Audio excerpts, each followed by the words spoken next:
Okie dokie. Today, we're going to learn about Irenaeus and his history. We'll explore his early life, including the significant influence of his mentor Polycarp, his connection to the Apostle John. Then we'll examine his role as the Bishop of Lyon, which was a challenging era for Christians. Then we'll look at his major work against heresies, which was crucial in refuting Gnostic beliefs. And then we'll discuss his lasting legacy and why he remains a pivotal figure in early Christian history. All right, let's get into this. Irenaeus was born around 130 to 140 AD, likely in Smyrna, which is the modern-day city of Izmir in Turkey. Growing up in that region, he encountered various cultural and religious influences. One of the most significant aspects of his early life was his discipleship under Polycarp. Now, Polycarp was a disciple of the Apostle John, one of Jesus' closest followers. This gave Irenaeus a direct connection to the teachings and traditions of the early apostolic church. Being so close to these initial sources of Christian doctrine meant that Irenaeus was deeply rooted in the original Christian teachings, and this greatly influenced his later works and theological pursuits. Through Polycarp and his own experiences, Irenaeus became well-versed in the core beliefs and practices of early Christianity.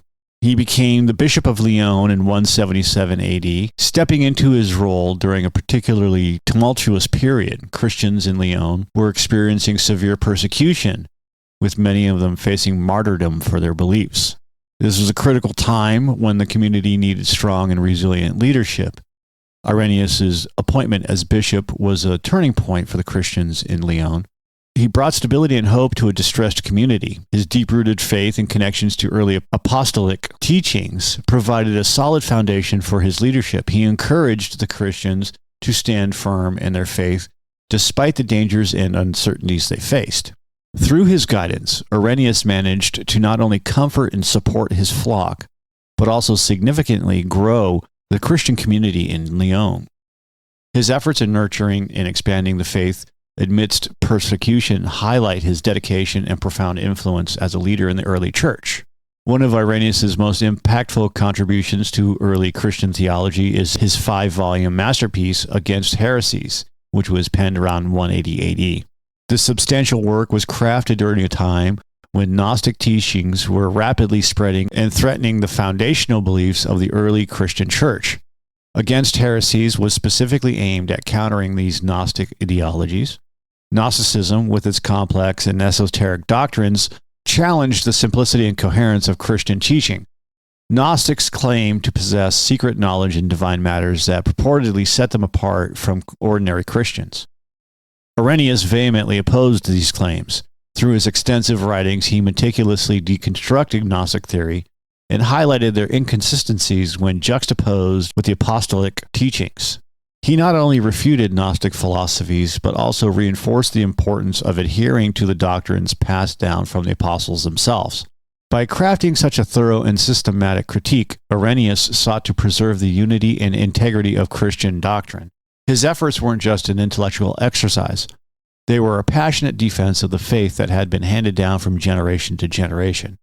This work solidified his reputation as a formidable defender of Orthodoxy and ensured that the core tenets of Christianity remain untainted by heretical influences. Against Heresies remains a crucial document, offering us profound insights into the theological battles that shaped early Christianity.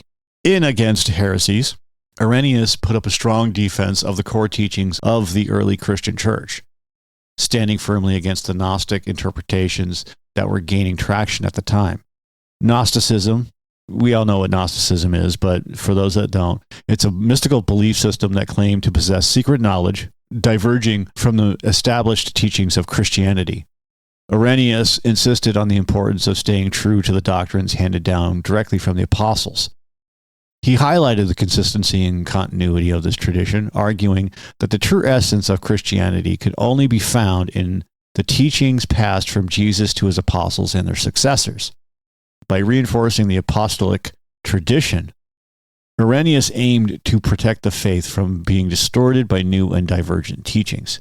This defense of orthodoxy was crucial in solidifying the core beliefs of the early church. ensuring that the foundational Christian doctrines remained intact and uncorrupted by alternate ideologies. The rule of faith was a concept strongly promoted by Irenaeus. It served as a concise summary of core Christian beliefs, all derived from teachings passed down by the apostles.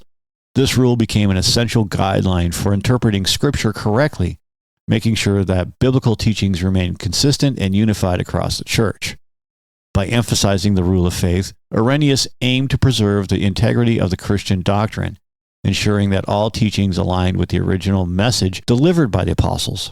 This approach was crucial in maintaining doctrinal unity within the early Christian community and protecting it from the infiltration of heretical ideas. Irenaeus played a pivotal role in shaping the early Christian scriptural canon. One of his key contributions was emphasizing the authority of the four Gospels, Mark, Matthew, Luke, and John. At a time when numerous writings circulated within the early Christian community, Irenaeus stressed that these four Gospels were the true representation of Jesus' life and teachings. He believed these texts were divinely inspired and should form the foundation of Christian belief and practice. Beyond the Gospels, Irenaeus also recognized the importance of other New Testament writings. Letters such as those from Paul, Peter, and John were seen as authoritative and essential for guiding the early church. By advocating for these specific texts, Irenaeus helped establish a core set of scriptures that would be universally accepted within Christianity. This not only ensured doctrinal unity, but also created a unified basis for teaching and practice that has endured through centuries. Irenaeus' efforts laid the groundwork for what would eventually become the New Testament. His recognition and defense of certain texts played a significant role in their acceptance by the broader Christian community, helping to shape the Bible that millions of people read and follow today. Irenaeus had a profound impact on early Christian theology with his comprehensive views on Christology. Central to his beliefs was the idea that the incarnation of Christ was essential for human salvation. He argued passionately that God becoming man in the form of Jesus Christ was not just significant but necessary for the redemption of humanity. One of the most influential concepts introduced by Irenaeus was recapitulation. Through this idea, he presented Christ as the new Adam.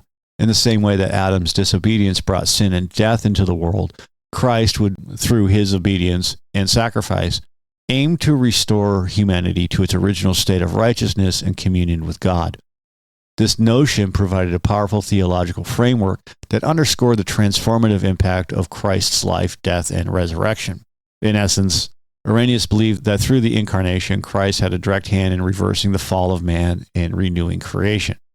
His theological contributions in this area not only reinforced the central aspects of Christian faith, but also offered a deep, hopeful message about God's ultimate plan for humanity's restoration and salvation. Irenaeus was a staunch opponent of Gnostic dualism, a belief system that proposed a fundamental opposition between the material and spiritual worlds. Gnostics saw the physical world as flawed and evil under the control of a lesser divinity, while elevating the spiritual realm as the domain of true knowledge and salvation. Contrary to this, Irenaeus argued that the material world is inherently good, having been created by the true God, who is also the creator of the spiritual realm. He emphasized that the physical world is an integral part of God's redemptive plan. For Irenaeus, the incarnation of Jesus Christ, God becoming human, was the ultimate affirmation of the goodness of creation.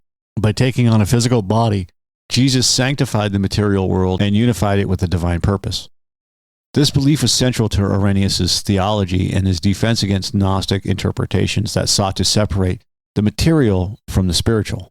Irenaeus held a profound belief in a millenarian view of eschatology. He envisioned a literal 1,000-year reign of Christ on earth before the final judgment. This belief wasn't just a passing thought, it was a major component of his theological framework. According to Irenaeus, this millennial kingdom would highlight the fulfillment of God's promises, bringing complete restoration and justice to the world. His views significantly influenced early Christian thought, shaping how believers understood the end times. For them, it wasn't just about a distant future, but a hope that anchored their faith in the expectation of Christ's return and the ultimate realization of God's kingdom. Irenaeus' contributions significantly shaped early Christian doctrine and bolstered the church's various heretical movements. Through his works, especially against heresies, he provided a robust framework for understanding and defending the Christian faith. His efforts to maintain doctrinal unity and authenticate the teachings passed from the apostles were pivotal in solidifying the core beliefs of early Christianity. Moreover, his emphasis on the rule of faith and his role in shaping the early Christian canon helped create a foundation that has endured for centuries. Due to his efforts and theological insights, Irenaeus became a central figure in the early church. His impact was such that he is honored as a saint in both the Eastern Orthodox and Roman Catholic churches. His feast day is celebrated on June 28th in the West and August 23rd in the East, reflecting the widespread recognition of his essential contributions to Christianity. His legacy continues to influence Christian thought and doctrine, marking him as one of the great early church fathers. Hey, did you know that we have a Patreon? Yeah, like everybody else, we have a Patreon. So if you're looking for scripts to the videos, books on the occult or secret societies, UFOs, conspiracies, things like that, we're putting them up there. We also have unedited versions of the podcast where you get to listen to me make mistakes, and all of the podcasts, which are available and will be available on YouTube. However, on Patreon, they'll be commercial free. No ads. All right, that's all I got for today. Thanks for listening. If you like it, hit that subscribe button for us. If you don't like it, that's okay too. Other than that, have a great day.